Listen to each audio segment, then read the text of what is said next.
Hello, class. This is lecture series number 7. I hope you guys had a good Veterans Day. Alright, so to begin with, I want to talk about your paper number 3.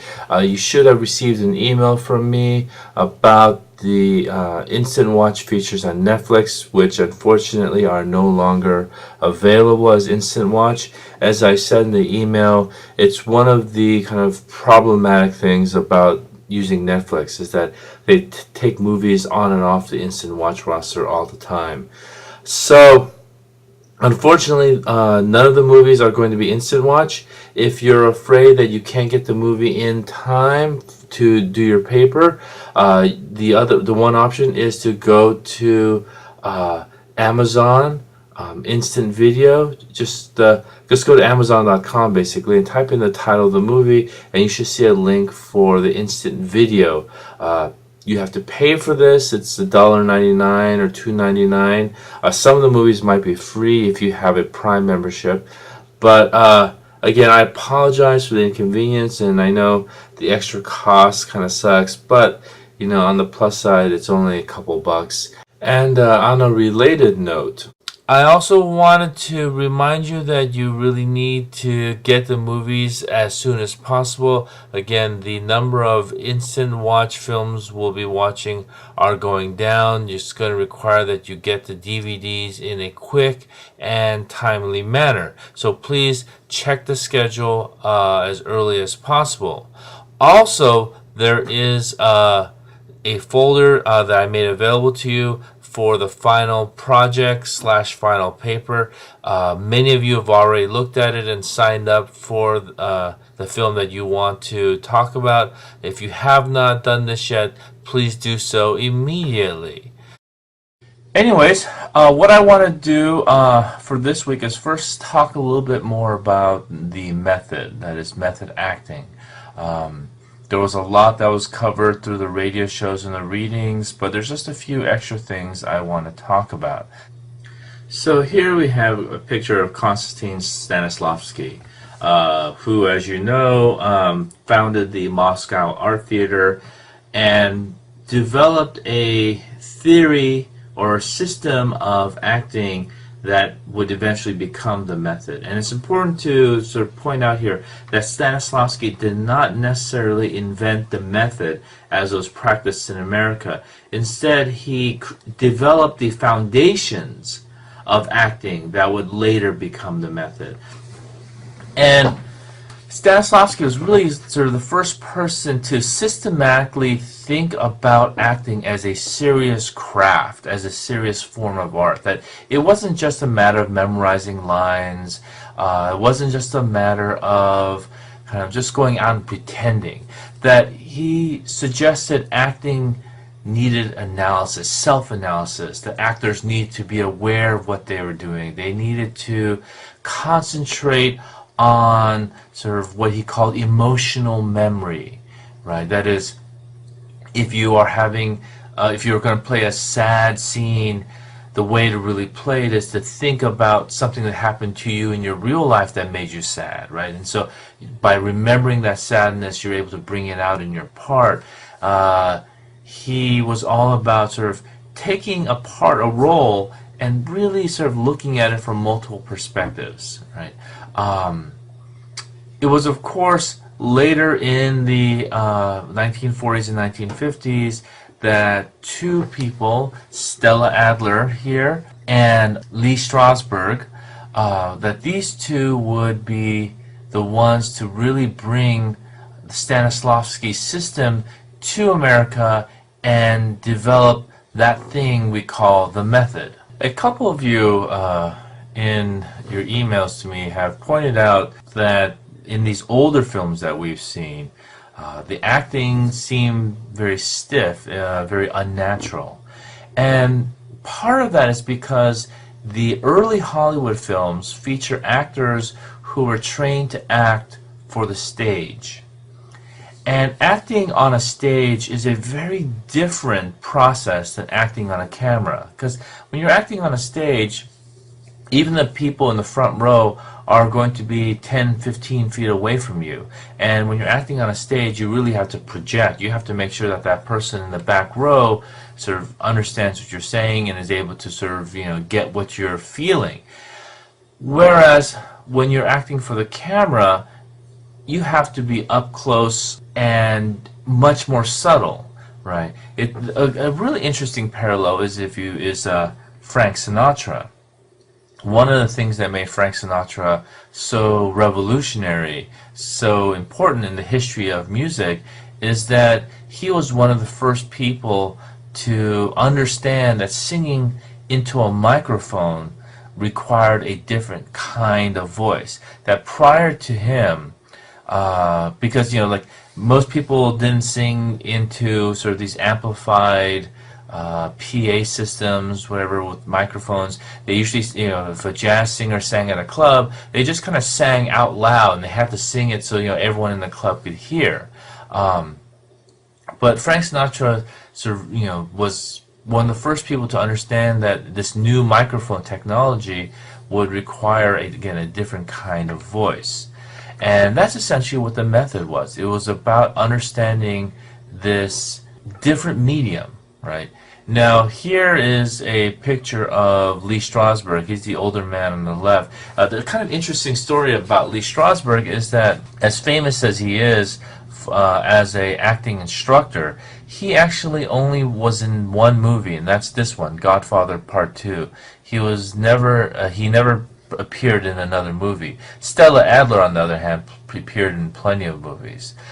Here's a little shot of a classroom full of actors at the actor studio, which is where, of course, Stella Adler and Lee Strasberg were basically teaching, right? And up front here, the guy in the white t-shirt, that, of course, is Paul Newman. And here's another shot of actors at the actor studio taking a class. And up front here, the guy with the glasses and the dark suit, kind of slouching, that of course is James Dean, right? And there are a lot of these pictures where you'll see people who eventually become incredibly sort of well-established stars. Dennis Hopper, Marilyn Monroe, a lot of the sort of stars who came out in the 50s and the 60s came through the method. Some of you might be familiar with this school, again known as the Actor Studio, because of this man. This, of course, is James Lipton, who is the current head of the Actor Studio, and there is the television show inside the Actor Studio where they interview, famous actors, and they talk about sort of how they prepare for roles and their experience as actors, etc. And if you ever watch the show, you'll see a whole bunch of people sitting there, and he'll talk about the students. And that's essentially what he's talking about, is these people in New York who are there at this acting school, the Actor Studio, where they're learning about the method. Okay, so let's go into a little more detail about the method. So perhaps the best way to think about method acting is to not call it acting at all, but instead call it being. Right? There's a famous anecdote about Dustin Hoffman, who was in a movie called The Marathon Man. This is back around, I believe, 71, 72. And The Marathon Man starred him as well as a guy named Laurence Olivier, who was in the 1930s, the 1940s, one of the biggest actors. Right? He's a much older actor, comes from the sort of more traditional theatrical background. Laurence Olivier, in his youth, again, was, possibly the most well-respected actor on the face of this planet. And so here's this young Dustin Hoffman, this young kid with this seasoned veteran, and they're playing this movie, again, Marathon Man. And Dustin Hoffman was an infamous method actor, right?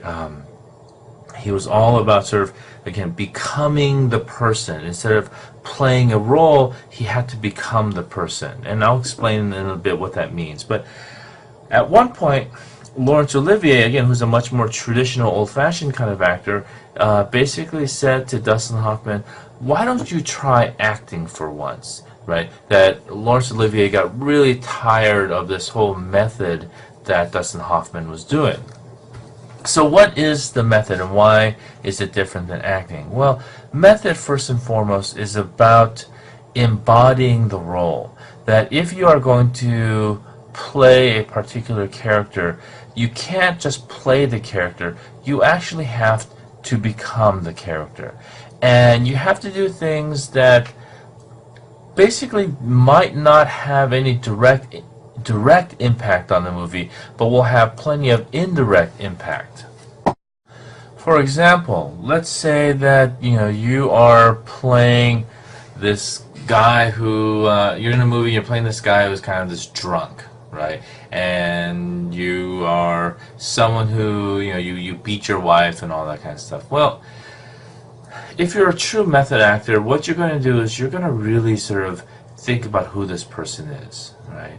That in the movie, the question of this guy's childhood may never come up, but for you to really become this person, this alcoholic wife abuser, you have to sort of think about, okay, so what kind of childhood did this guy have? When did he first start drinking? When did he first become an alcoholic? When did he cross that line from a drinker to an alcoholic? What drives him to beat women? And you get all these kind of questions that may not appear in the movie, that may have nothing directly to do with the movie, but in order for you to play that part, in order for you to become that person, you have to create that backstory, right? A fairly recent example of a person getting into the method is Heath Ledger, who was preparing to play the Joker. And what he wanted to figure out was sort of how did it feel to truly be crazy, right? And what he ended up doing was he went to this sort of really kind of sleazy part of New York and got himself a room in this kind of sleazebag hotel, and basically locked the door, right? He would, order pizza or hamburgers, whatever, just so he could have something to eat. But for the most part, what he wanted to do is he wanted to isolate himself. He wanted to sort of just be alone for about 30 days, not talk to a single person, and to really experience that sense that you're losing it, that you're losing your mind, right?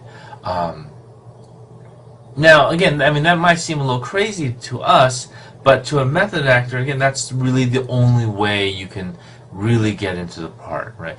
You hear stories about like people like Christian Bale, let's say, that when he's playing a role, that he's going to be that person 24 hours a day while he's making that movie. That, once he signs up to make a movie and once he decides who his character really is, that he will sort of live and breathe that character. That even after the director yells cut, he doesn't stop being that person, right? And this is, again, like, because you can't stop being yourself, right? And that's the idea, that you're not playing a role, you're becoming something. And so there's a lot of sort of deep psychology involved in the method. Alright, so that's pretty much all I wanted to say about the method. A lot more could be said, but I want to kind of move on to this week's material. And we are sort of reaching a critical period in Hollywood, that if there is kind of a modern Hollywood, a modern way of making movies, a modern way of acting, well, it kind of begins slowly in the 1950s with the method, but by the late 60s, early 70s, we really hit our stride. And there's this period called the New Hollywood. And this is what we're going to be focusing on in the last 3 weeks of the quarter. That is the week before Thanksgiving and the week after Thanksgiving. Because Thanksgiving week, we're not actually doing anything. So, This period then, the 1950s, is kind of, working up to this great change that's about to happen. And again, it's really exciting because we're seeing kind of the early stages of this change. And, movies are starting to feel very different. They're starting to look very different. They're starting to gain a certain grittiness, a certain sophistication that we hadn't seen before. All right then, so let's move on to the next section and we'll talk more.